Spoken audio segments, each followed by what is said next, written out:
this session is about machine learning approaches for multilingual multimedia, which is something we've recently started exploring at Tattle.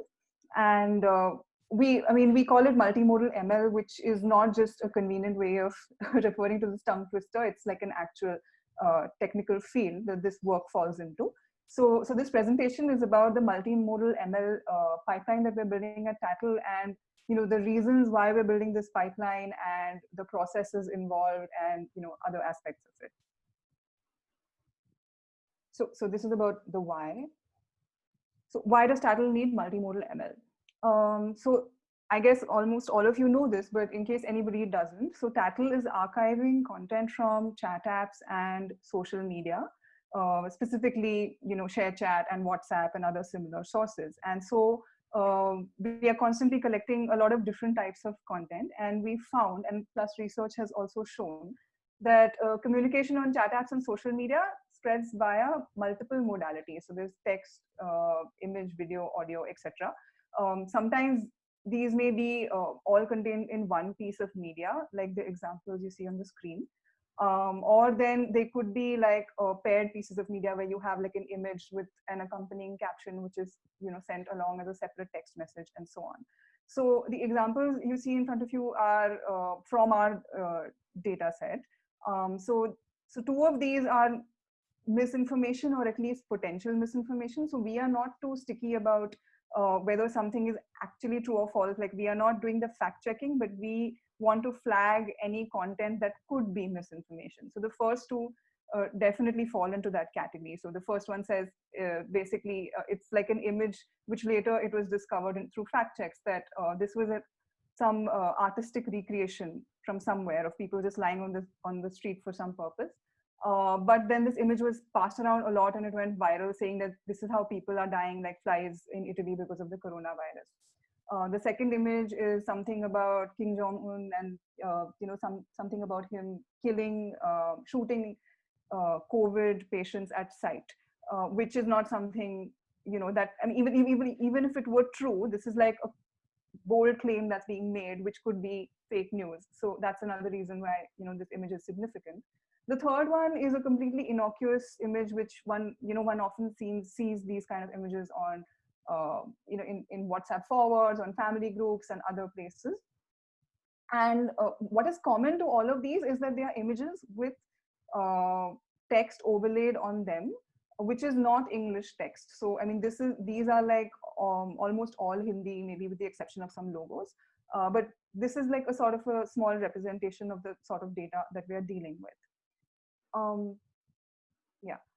Many Indians, as we know, are multilingual, and this is also reflected in the content that Tattle is archiving. So we have memes like these as well, where the first and the third ones here. The first one is some joke about boys and girls, and the third one is just like a good morning message that you might receive on WhatsApp. And the one in the middle is a claim about Bill Gates, which may or may not be true. And all of these have a mixture of languages in them, and this is how many Indians now communicate. So this is another challenge for us when we are trying to archive content and decide what's relevant. Meaning is communicated through combinations of modes and codes. So here, by modes we mean like media type again, and by codes we mean like generally languages, but also metaphors. So all of the images that you see here are the sort of content that we would want to archive, thinking that maybe there is something here that needs investigation. So if you see the messaging in these images, the first one says that Bharat mein coronavirus ko kapdo se hi pehchana ja sakta hai. So this sentence by itself may not make a lot of sense, and the image that's next to it by itself also may not have any meaning. But when you see them both together, they are obviously trying to say something. Similarly, if you look at the third image with these four people and the stuff that has been said about them, it's trying to tell you a story. It's trying to make some kind of a claim or an assumption or something like that. But it's only apparent if you look at the entire content together, the images and the labels and the way that everything has been juxtaposed and paired together. The image in the middle also is an example of how images often get taken out of context. So this image had also gone viral on ShareChat, and it's basically saying that this has happened in Indonesia, that the government has just left out these rations for people to pick up if they like. And we couldn't really verify whether this was true or not. And so this is the sort of image that could be recirculated and is often recirculated, according to our conversations with fact checkers, with different messages over time to communicate different stories or myths about whatever is being shown. So that's the nature of the content that we tend to receive through our various data streams. And obviously, if we want to do any kind of machine learning on this content, then we have to keep all of this information together. Because if we start separating the text from the image, and if we start separating all the English words from the Hindi words and so on, then we're going to lose a lot of information about what people are actually trying to communicate. Additionally, we can't do all of this manually, right? We have to build pipelines to automate all of these tasks, because right now we are collecting around, so from ShareChat, we are scraping approximately 9,000 multimedia posts every day. And plus we're also, archiving posts from WhatsApp and Telegram and other sources. And that data collection is just going to grow. So we need to automate a lot of these tasks. And another thing is that right now, even though the primary motivation is to build a content relevancy pipeline to decide that, okay, what should we keep in our archive, the technology behind multimodal machine learning can be applied to other tasks as well. So just like you have a label, like if we build a pipeline, which we're doing right now, whose purpose is to spit out a label that says whether something should be archived or not, we could always have another pipeline which spits out a label that says something else about that content, like does this contain hate speech or not, or something else. But the mechanics would be similar. We can then also repurpose this whole thing to build a search engine for our database, for instance, because the internal representations of media would be similar to what we need in order to retrieve that information from our database. So there are various uses of multimodal machine learning. But the first task that we are focusing on right now is to build a content relevance pipeline. So basically, the question here is that how do we teach our systems or our machines to decide whether an image or a meme or a text forward is relevant to the Tatl archive or not? And here, when I say misinformation, when I say relevant, I mean, is it potential misinformation? Is it something that needs further investigation or that should be archived? That's what it means. Yeah, so I've called this section the MO because multimodal machine learning is like a pretty new area, definitely for me. But in general, I think even as a research area, it's not very explored. And so a lot of the concepts and tools that I used are new and can be like a nice big fun challenge to wrap your head around.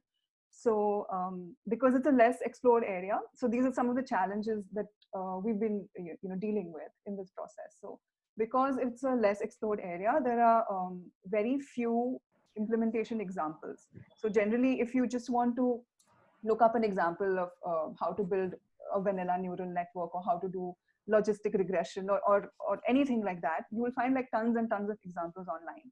But examples of multimodal machine learning are very few. So when I was in the beginning of this process, when I was looking for some helpful guides, the ones that I found that were actually usable, I mean, I could literally count them on one hand. So it's an emerging area in a sense, at least practically speaking, although people have started researching this decades ago. Then going on to other challenges, different media types need different pre-processing pipelines. So the thing is that if you want to use a neural network to make any kind of prediction, then all the data that you feed it has to be numerical.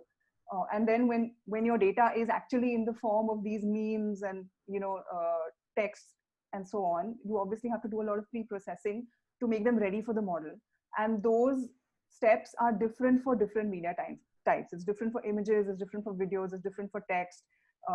So, those are the different steps that are involved, which covers the areas of computer vision and NLP, which several of you might know are both vast fields of their own, with a lot of state-of-the-art work being done. And there are a lot of advances that have been happening in both of these fields separately.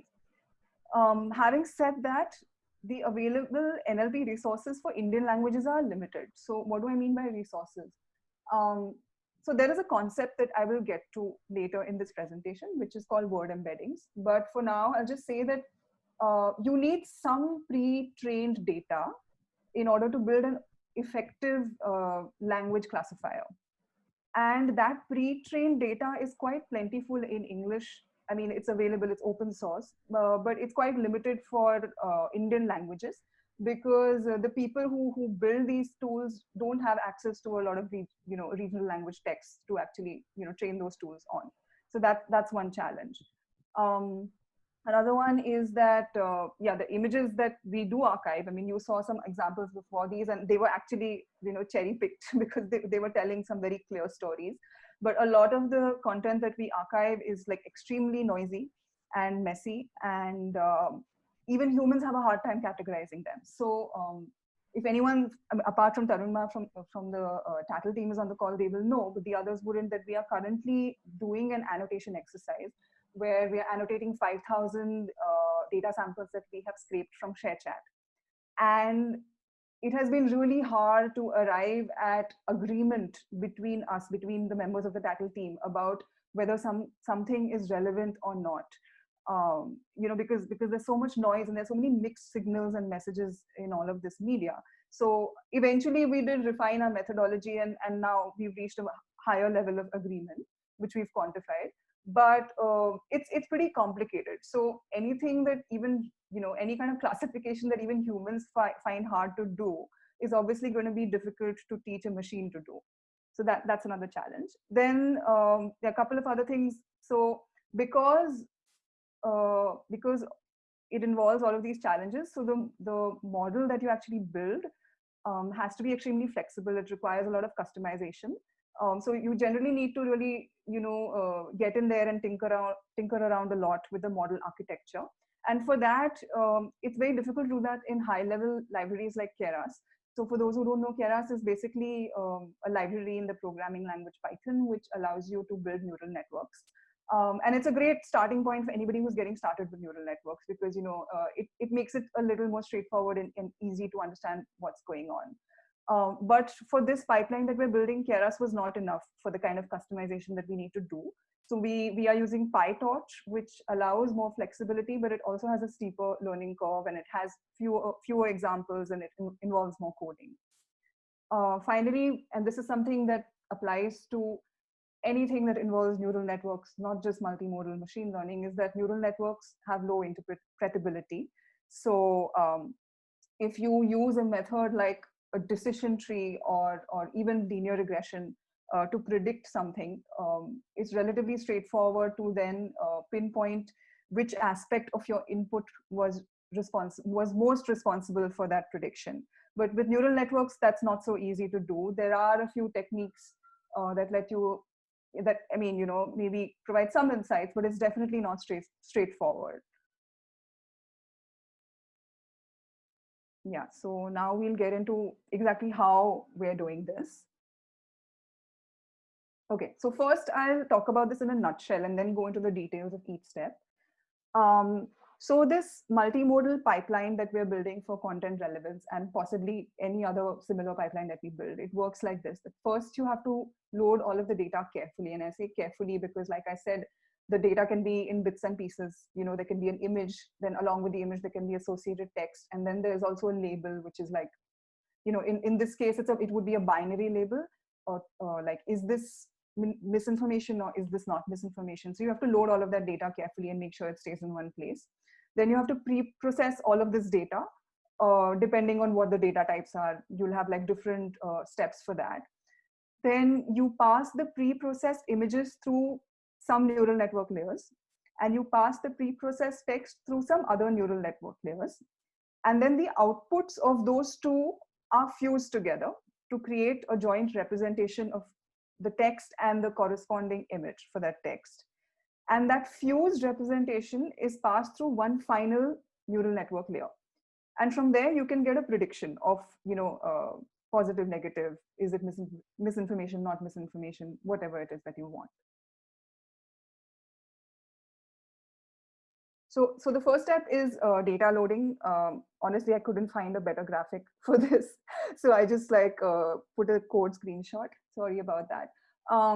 So yeah, so first so all of this is being done in PyTorch. So first you construct a data set. Like I said, this has to be a careful step. So it will basically return images, corresponding text, and their labels together. So don't bother about the rest of this code, but okay, for some reason my mouse, oh, sorry, 1 second.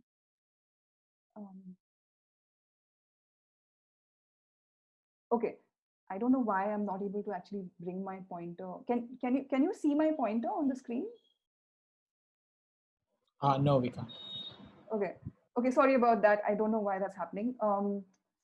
All right, but anyway, if you see in the code screenshot on the right, there is a green sentence with a hashtag no, sorry, not the green. Yeah, there's a green sentence right at the bottom that says return corresponding label and text.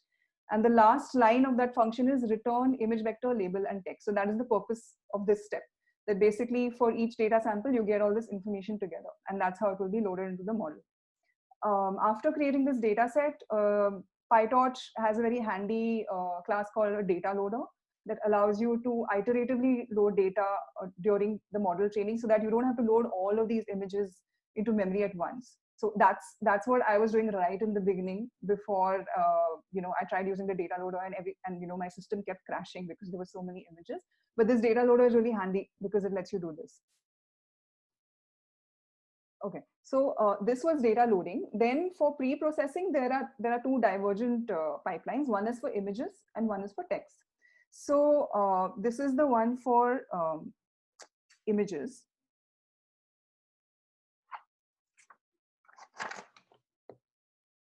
Yeah. So basically, you can see some more samples of the kind of images we get on the right, and it shows you how there's so much of text that is overlaid on images. And obviously, we need to use this in our predictions. We can't let go of it. So what we do is that we use a Google Vision tool, which is a paid tool, to extract the text from these images using something called optical character recognition. And so then we can just save the text, as strings. And so then we are able to add one more layer to our data. And this is done before loading it into the data set. So this information is already present, and then these extracted texts are loaded together with the images once we start actually, going through this pipeline. So it's like it's a step 0 in a sense. Then you also transform the images into tensors. So I mean, for those who aren't familiar with the concept of tensors, and you can see the graphic below is showing you the comparison between scalars, vectors, matrix, and a tensor. But you can just think of a tensor as basically a data container for each image.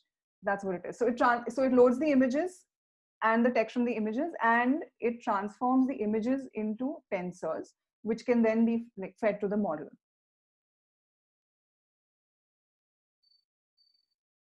The data pre-processing for text is a lot more involved. So this involves several steps. So the steps I've mentioned them over here on the left. So the first few steps are not very hard to do. So you basically tokenize the text, which means that you break it down into individual words, because that's how they will be passed to the model one by one. You have to remove the punctuations, convert it to lowercase. This is all basically a means of standardizing the text. Then there are some texts, there are some steps such as creating a vocabulary and also creating word embeddings if you're using something called transfer learning. Just give me a sec. Right.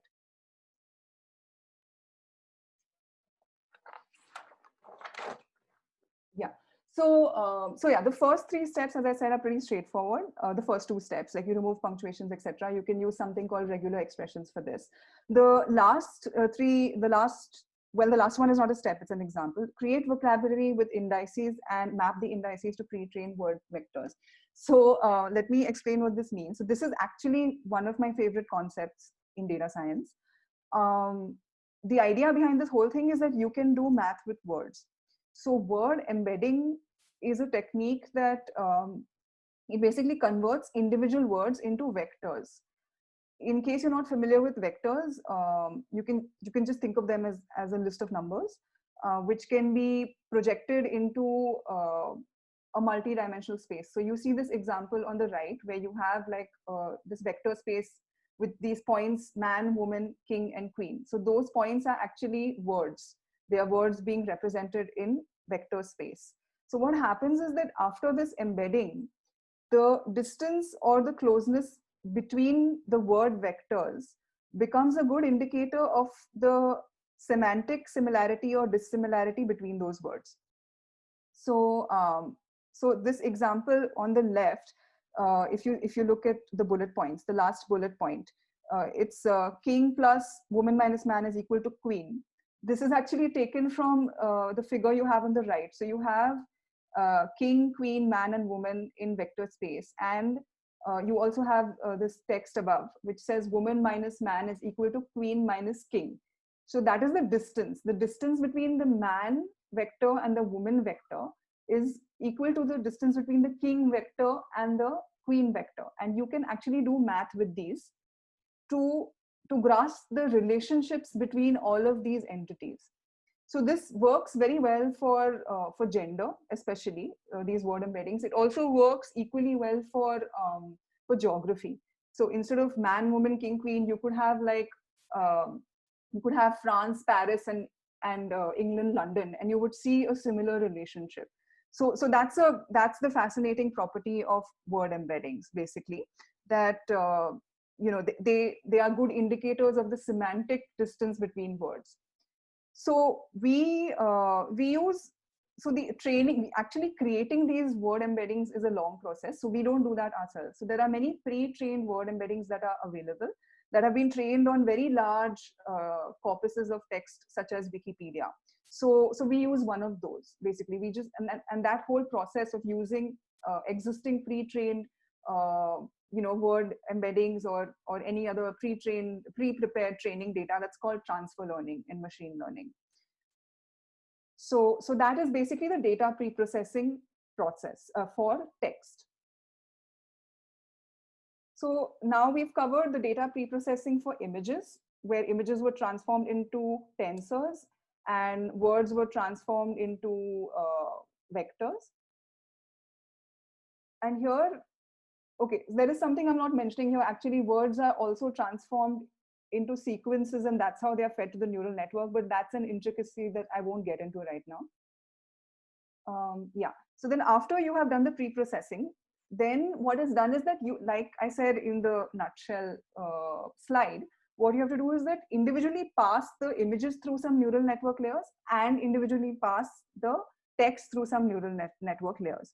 So the images are passed through a type of neural network called a convolutional neural network.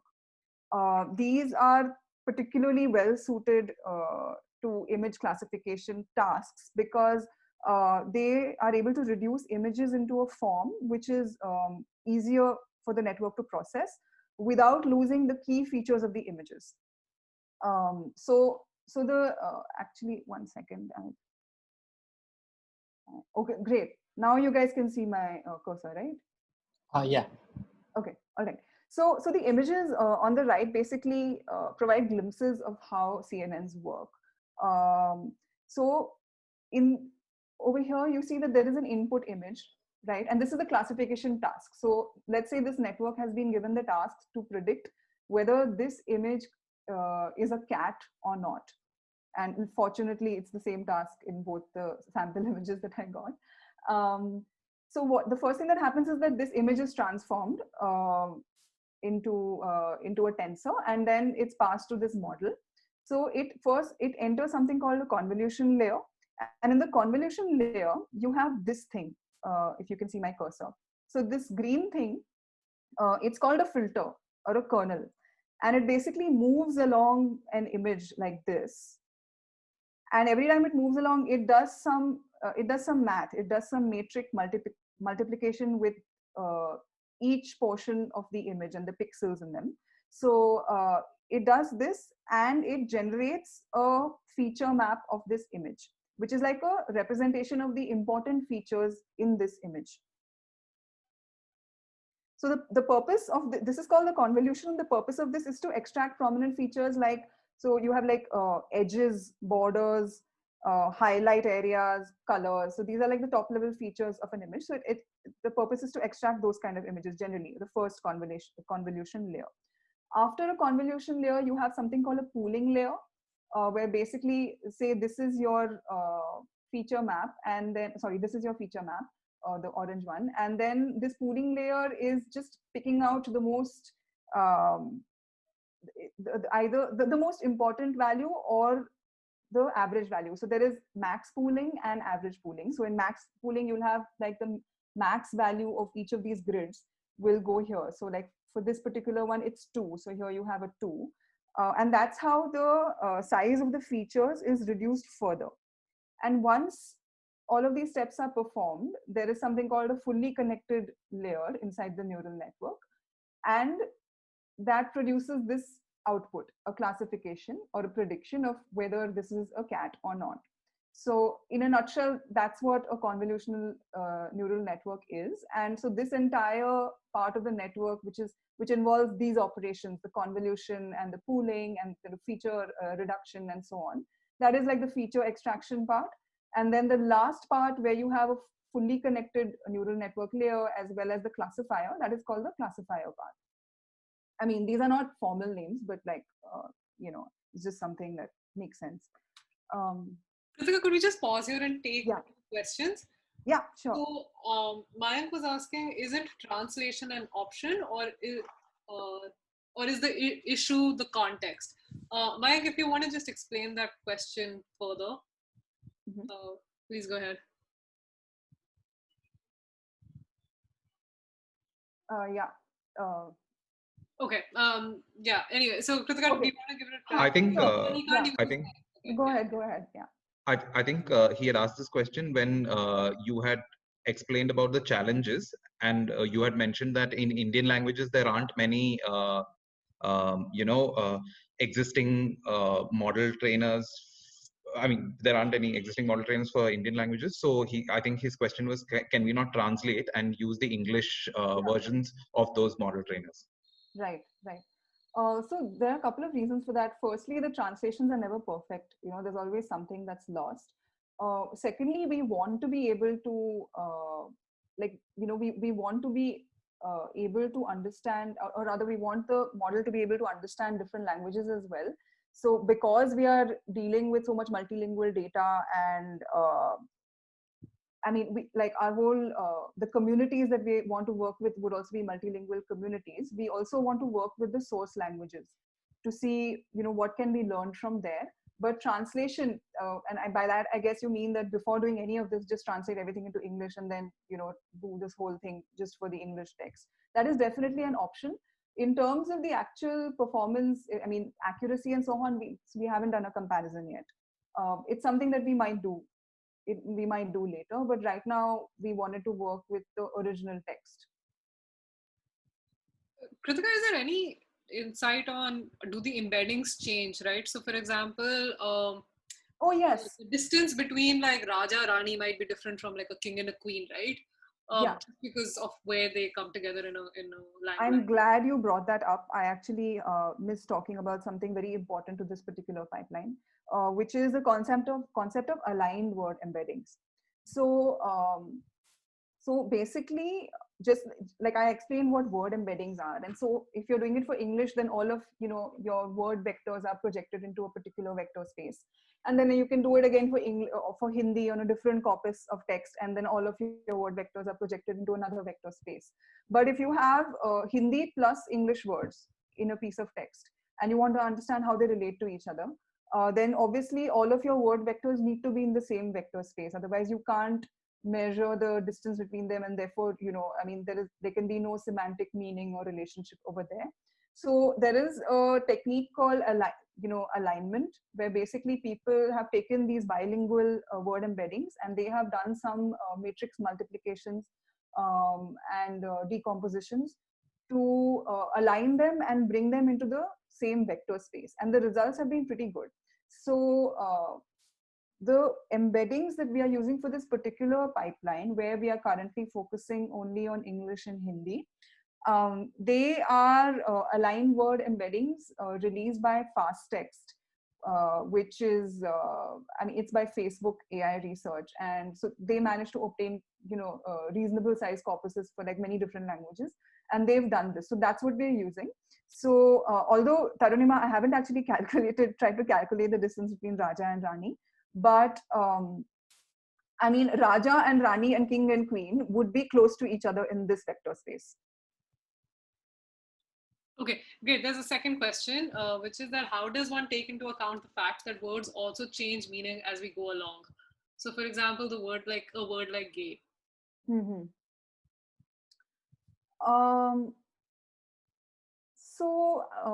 For the neural network, I mean, the neural network doesn't understand the meaning of words like we do. So for the network, it basically looks at a word and then it looks at the surrounding words. So if whenever it wants to predict something, it looks at what, I mean, let's say it wants to predict a word in let's say you give it a sentence and you want it to predict the last word in the sentence, and it's going to look at the probability of, which word comes there. And so it doesn't really care about what the meaning of gay is. As long as gay has appeared in certain contexts in the training data, it will use those, to predict anything about that word. Which is, if I could just plug the usual fairness arguments of ML, which is that probably why you should be using fresh data to retrain your readings every 2 years or something of that sort, right? Yeah, so the training data can't be fixed, obviously. Like, we have to keep updating the model because the training data will change. There will be, the ways in which people communicate will evolve. So this question is a pretty good question about what to do about like the different meanings of words. As far as I understand it, because these models look at the context in which words have appeared. So if that word has appeared in the context of happiness, then that's how, those are the patterns that the model will see. But if the word has appeared in the context of like sexuality, then those are the patterns that the model will see, Okay, no more questions. Actually, Mayank, we'll just pause on that and take it at the end because we're halfway through the talk. Okay. Oh, is it? All right. Okay. All right. So that was the image representation, which was basically about, you have pre-processed the images and now you have passed them through some neural network layers, which is basically a convolutional neural network. And the output of this layer is a representation of this image, which we will use after this. Similarly, you do the same for the text, and the previous one was a computer vision task, and this is an NLP task. So what you do is that you pass the text through another neural network, which will be something like an LSTM. So right now we are using an LSTM, and LSTM, which stands for long short-term memory. It's a variant of a recurrent neural network. So if you see the diagram above, just like a quick thing about that, basically the one on the right is like a regular neural network, and the one on the left is a recurrent neural network, where basically the output of one input, so this thing, basically these curved arrows, the output of one input is added to the next input. So LSTMs are a variant of RNNs. And the thing about them is that they are capable of learning the dependence between the elements in a sequence, which for our purposes means the words in a sentence. So if you look at this example, so it's a GIF, so you can see it playing. So if you were to see this piece of text, and it's basically a review of this serial, and then if you had to recall what is important about this, you would probably remember these words, that, oh, it's amazing, I'll definitely be buying it again. And you might not remember the other details. I only ate half of it, and so on and so forth. So that is what you want your text classifier to be able to do. You want it to be able to focus on the important parts.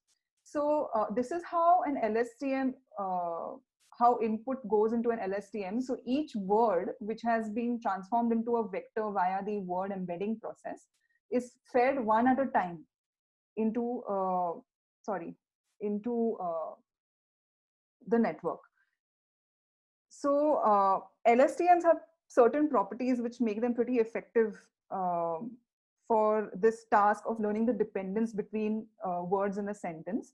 So I won't go into the details of the architecture of LSTMs because I think that merits like a separate section, a separate talk. But basically they have something called a hidden state and something called a cell state.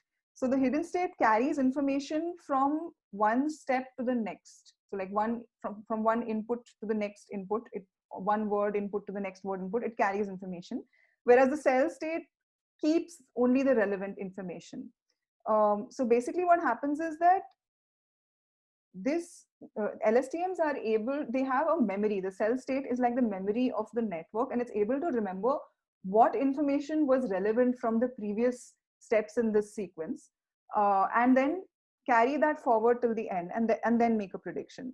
So it also has something called a forget gate, which helps in this whole process. So the forget gates kind of regulates what information from the input and from the previous word's output is relevant now to preserve in the cell state. I know this is probably sounding confusing if you're not familiar with it, but this is just like a broad overview. The major idea here is that LSTMs are a kind of neural network which are able to preserve information over input steps. Therefore, if something happened earlier in the sentence, then if there was a word which is significant earlier in the sentence, then that information should be carried forward through the rest of the sentence, basically. So the text that we have pre-processed is passed through an LSTM. During this process, we use transfer learning to get those aligned, to get the word vectors from those fast text aligned word embeddings that we are using. And once this whole thing happens, once it's passed through the LSTM, again, we get a vector representation of the text, which we keep and which we're going to use in the next step. One second. So this is the final step of the multimodal classifier. So basically multimodal fusion, fusion is the actual technical term for this. Multimodal fusion, it's quite an interesting research area, and there's a lot of emerging research in this. So basically what it does is like what it sounds like, that it fuses two different things. So here we are fusing the image representations and the text representations. So this diagram that you can see, the lower diagram on the right, once again my cursor has disappeared, but the lower diagram on the right, basically it's showing you right on the top you have the text coming in and you have the image coming in, and the language module and the vision module are nothing other than your LSTM and your CNN respectively. And once you have got the representation of the text from the LSTM and the representation of the image from the CNN, you concatenate those representations, so which are in the form of tensors, which I had mentioned earlier. They're like data containers. So you concatenate those tensors, which have come together now in the form of language features and vision features, and you pass them through a final layer of the neural network, which is a classifier layer, where you say that you tell the classifier that, okay, now I want you to tell me that is this 0 or 1? Is this misinformation or not misinformation? And that layer will generally give you some probabilities for each class, which then you can convert into 0 and 1. So there are various types of multimodal fusion which are possible, and research is still ongoing. So broadly, it can be done at 3 stages. So if you see the illustration above, the first one is early fusion. So there, basically the modalities are combined right in the beginning, before any learning happens. And so the data fusion happens, and then they are passed through one model, and then there is an output of your label. The second figure over there is late fusion, where you individually get your CNN to predict a 0 or a 1, and you also get your LSTM to predict a 0 or a 1. And by that I mean you basically get your LSTM to predict whether text is relevant or not and whether the image is relevant or not. And then you fuse those predictions. So you can either like take an average or use some other method to fuse those predictions, which is called decision fusion, which you can see there, but I'm not being able to point to it. Hopefully you all can see it. And that gives you your output. What we are doing is mid-level. Yeah, someone saying something? Okay. What we are doing is mid-level fusion. So you have your modality 1, your modality 2. Right now we only have 2. We have image and text. You first pre-process them and you pass them through their own individual models. So the second layer, so what they have done here is that they've combined the green and blue into one, which is orange. Let's just assume that we started with only orange and red. So the orange, so the text and images, they go through their own models, and those models produced representations. Then those representations are concatenated and passed through another layer, and that produces the output. So this is mid-level fusion is what we're doing basically over here. So that covers that really covers the methodology of this entire pipeline. Oh yeah, this is model training. So yeah, I mean, after doing all this, of course, you have to train the model. So basically that involves all of these steps, like, you have to define the hyperparameters which can affect the model performance. You pass those data loaders that I had mentioned at the start. You pass them to the model so they can iteratively load data, and the model, trains or predicts. You convert the probability to predictions. Inference is just testing. Basically, once you have a tested model, then you can pass new data for inference or testing, which is what we will do once the pipeline is ready. And the current accuracy is 80% of this whole thing. So per class accuracy means the accuracy of predicting 0 and the accuracy of predicting 1. So that's 78 and 83% respectively. But this is like still very, very early. Like I haven't done any hyperparameter tuning yet. Haven't really explored. So I mean, we still need to work on this. This is the screenshot on the right is just like the training code. Okay, this is our tech stack for this entire pipeline. So this is basically for the benefit of those people who don't know, how we are working at Tattle. So we're using Python for this pipeline development. We're using PyTorch for building and training the neural networks. Then for extracting the text from images via optical character recognition, we are using the Google Vision API, which is a paid tool. We're finding fast text. We're using fast text word embeddings by Facebook AI for finding relationships between multilingual words. Then we are not, so the thing with CNNs or convolutional neural networks, which is what we use for the image representations, is that you have to define an architecture for the network, which is basically how many layers do you have and what all goes into those layers and so on, which can be, it's a process of its own. Fortunately, there are several standard architectures which are known to be effective, and one of those is ResNet. So we use a ResNet neural network architecture, which was also developed by Facebook AI to get the image representations. And we use Mongo and Amazon S3 for storing and retrieving all our data. Yeah, so that was basically about the pipeline. And now the way is, things that still can be done, that or at least things that have occurred to me, which could be done further experiments and improvements. Data engineering archive level text extraction. So what this means is that currently we scrape and archive all of this content, and then when I decided to build this pipeline, I sort of I manually extracted some images from there, and I made like a positive set and a negative set.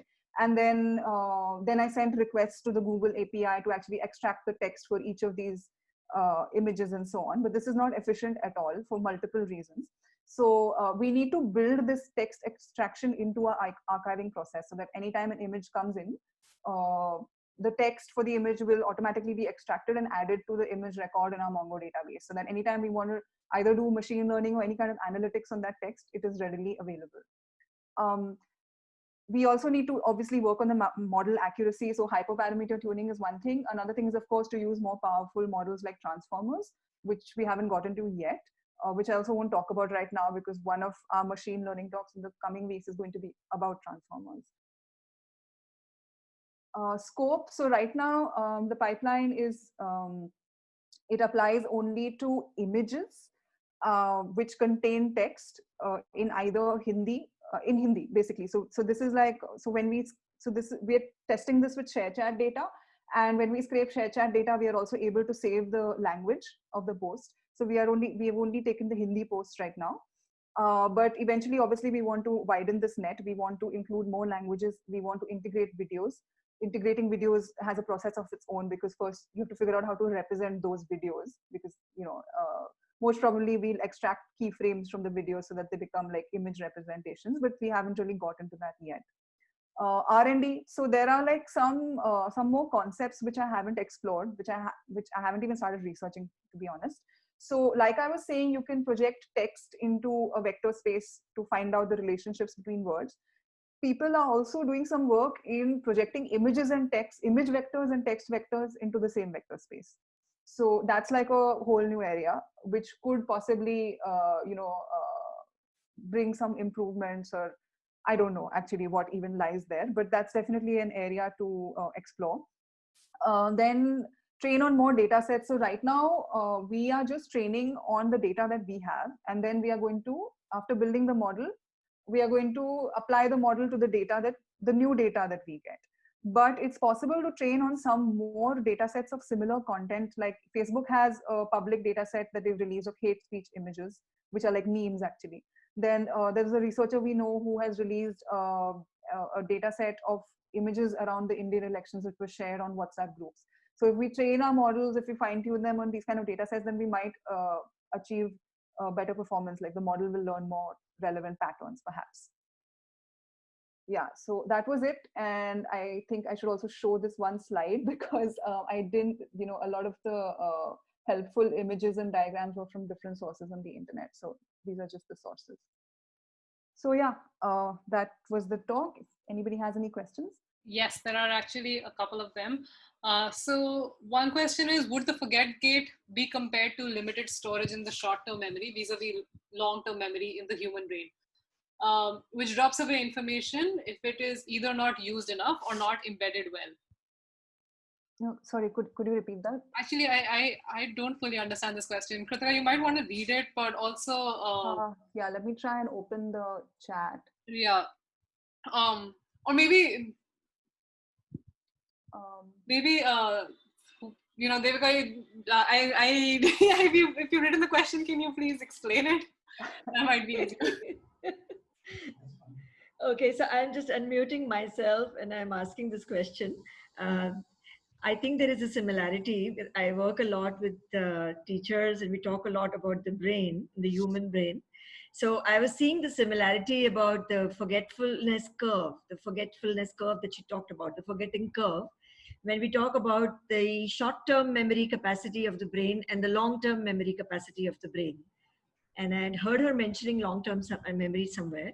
So I was just wondering whether it's the same thing, because I think it is. Because if you don't embed well enough, then it's forgotten. You know, the information is forgotten. And so I was asking that question. Right. Let me just quickly go to this. 1 second. Yeah, I think this was the one. Okay. So this is the one. So the first thing is that the embeddings that I mentioned don't have anything to do with the the embeddings that you're talking about. Okay. That's different. But so neural networks are modeled on the human brain. So it's possible that what you're saying might be, there might be some truth to that is what, you know, they're trying to replicate over here. When I talk about memory, it's basically this example that I showed earlier, where you read this sentence and then your brain, because you're a human and you're able to remember what was important in this sentence. So the forget gate, along with the cell state in the LSTM, basically perform this function of trying to preserve the relevant information from previous parts of the sentence. And is that making sense? Hello? Yes. Okay. I mean, maybe we could, I'm not sure. Yes, it's made absolute sense. Thank you. Okay. Absolute sense. Okay. Thank you. Okay, the second question is that 80% accuracy is great. No, sorry, that's not the question. do you have, okay, how do you tackle the challenge of words from one language typed in English? So transliteration, right? How do you tackle that? Sorry, the challenge of words? When you, for example, type Hindi, but you type it in Roman script. Oh yeah, that's a great question. We still haven't, I still haven't thought about that. I have noticed it in the data set. In fact, even when I was trying to pick out images from the data set for this presentation, I noticed a few of those images. So I haven't really looked into that yet, but I do know that there are some people who are working on that, because I've sort of glanced through some research papers about it, but I'm not yet sure what approach is suitable.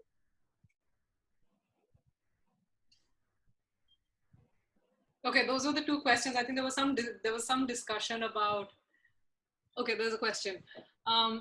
So are you completely dumping the context of the content? Have you tried adding that to the data set? Okay, could you explain what you mean by context? Hi, Kritika, this is Vinod here. Actually, I asked that question. Hi. So, yeah, so by context, I mean, for example, velocity of sharing, who's the person who's shared it, for example. So source is one set of context. Another could be, I don't know, even like whether it's on a particular WhatsApp group, how much conversation it generates. So if I have to say, I'll give you an example, right? So if I see the same piece of information from the New York Times or Breitbart, I intrinsically find it easier to classify knowing the source, right? And I'm guessing what's not directly present in the content itself might be a big help in the classification. Does that make sense? Yeah. Sure. And I would like to add to that just something about the context, is that whether or not the model has something that evaluates just for misinformation or for other things also. For example, there was one image earlier that said, coronavirus को आप कपड़ों से पहचान सकते हैं, which was not only was it misinformation, but it's also like hate speech and Suraj, do you think you could speak louder? Your voice is very faint. Yeah, hello. Yeah. Can you hear me? Yeah. Yeah, so I'm saying that about the context, I'm saying whether or not there are facilities available in the model which can also recognize things apart from labeling things as misinformation or not. Could it also recognize, like for example, in the image that said कि corona को आप कपड़ों से भी पहचान सकते हैं, it was not only misinformation, it's also like Islamophobia and hate speech. Yeah. So whether or not the model could be trained or is already being trained for something like that. Okay.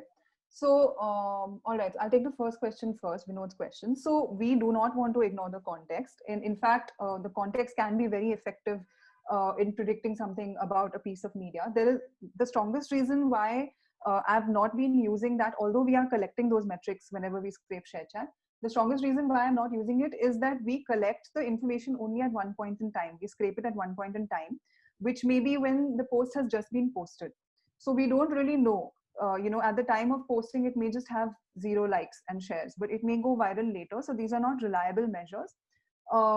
We are working on a virality tracker, which at least for ShareChat and hopefully for our other data sources as well, will track each piece of media for a certain number of days to see how much it spreads, and to capture these other features of it basically. And hopefully those will become helpful features for machine learning. So right now, we don't have a reliable, it's not reliable basically. And our other data stream, which is WhatsApp and Telegram, we are simply not saving a lot of metadata like that, So we could do it if we changed our approach, but right now we are not. So this is what we're going with right now, but I absolutely agree with you that we need to consider these other features as well about the context around pieces of media. Kritika, could I just quickly step into why we're not collecting some metadata from WhatsApp? Yeah. This was related to the session that happened last week, which is that whether WhatsApp data is public or private is, it's not entirely clear. So at this point, we're just saying that because a lot of this data has to be made open and WhatsApp has phone numbers, it's not entirely appropriate, or we don't know all the risks of collecting some of this data. So we're only focusing on the post itself and not the person who's sharing it or the group in which it's shared. So you should take, please take Suraj's question then. Right. Yeah. Yes. Suraj, I'm sorry, could you like repeat the last bit of your question? Yeah, so I'm simply asking whether could we deploy multiple models for detecting more than just misinformation, Yes, yeah. yeah. Right. So in fact, yes, we want to do that. So the annotation exercise that we're undertaking right now, so that in fact is labeling content to fall into like 4 or 5 different buckets. So we definitely want to be able to do more than just say whether something is relevant or not. We haven't, because we are yet to actually experiment with that. We don't know where the applications would be most useful or effective yet. But yeah, we definitely want to do that. So it would be like similar methodology, but applied to different things. There was one other question from Mayank where he was asking that 80% accuracy is great, but have you done any error analysis yet? And are there general misclassifications?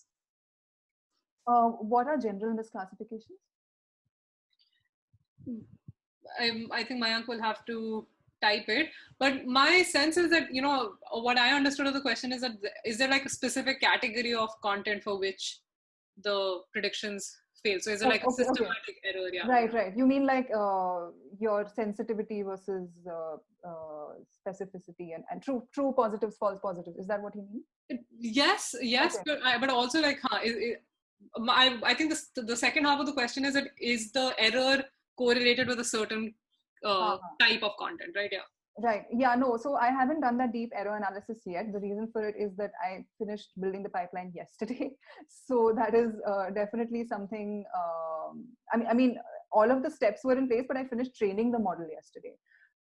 So a lot of error analysis needs to be done. But as of now, the predictions seem okay. Like there's no great, imbalance towards either false positives or false negatives. It's more or less balance. So you can also see over here it says I've also mentioned the per class accuracy, not just the overall accuracy.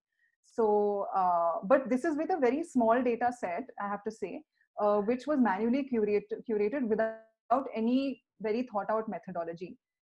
Whereas the data that so after basically once we finish this annotation exercise where we are annotating some 5,000 ShareChat posts, we are going to feed those to this pipeline, and that will also be labeled data, but that will be labeled using a very rigorous methodology which we worked out.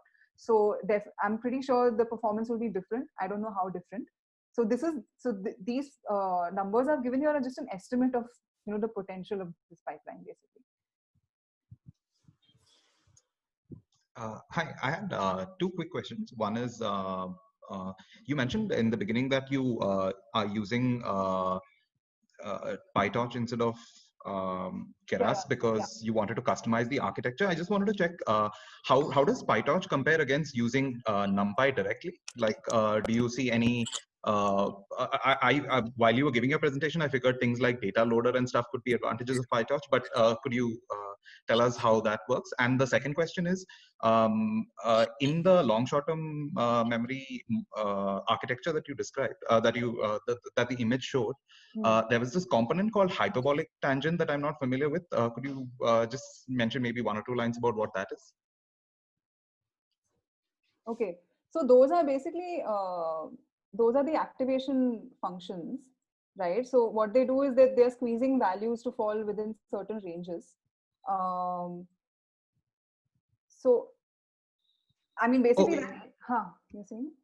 No, is this the architecture we are using, or this is a sample architecture? It's a sample architecture. Okay, got it. And in fact, like I have not, I've just got a single LSTM layer in our architecture. So generally people have more advanced architectures than that, but we are yet to develop that further. So in fact, like I was also like discussing it with Sver yesterday and today about what more can be done in this pipeline. So this is just like an overview of how an LSTM works. This is not representative of everything that's happening in our pipeline. About PyTorch versus NumPy, so I haven't tried using only NumPy to build and train a model, but PyTorch offers certain things that are pretty useful. Like it offers classes for things that you will need while building a neural network and training the model. So it has a dataset class which you can customize. You can inherit the class and customize it. It has a data loader class. It has various model classes as well, which again you can inherit and customize however you want. So I find it pretty useful once you actually get a hang of how PyTorch works. But I haven't compared it with NumPy or tried to substitute any of those with like, NumPy. Understood. Yeah. The reason I asked about hyperbolic tangent was that was the one component I hadn't seen earlier, so that's why. But anyway, thanks, Kritika, and thanks Swear as well. Okay. Cool. Great. So we're at the top of the hour. I think we can all stick around if someone has more questions. Otherwise, we wrap it up. There are a couple of people who joined, I think, in the last 15 minutes. So we'll have video out for you on YouTube if you want to check it out, and we'll share it on Twitter. So if anyone else has questions, please take a shot. Otherwise, we'll call it a day.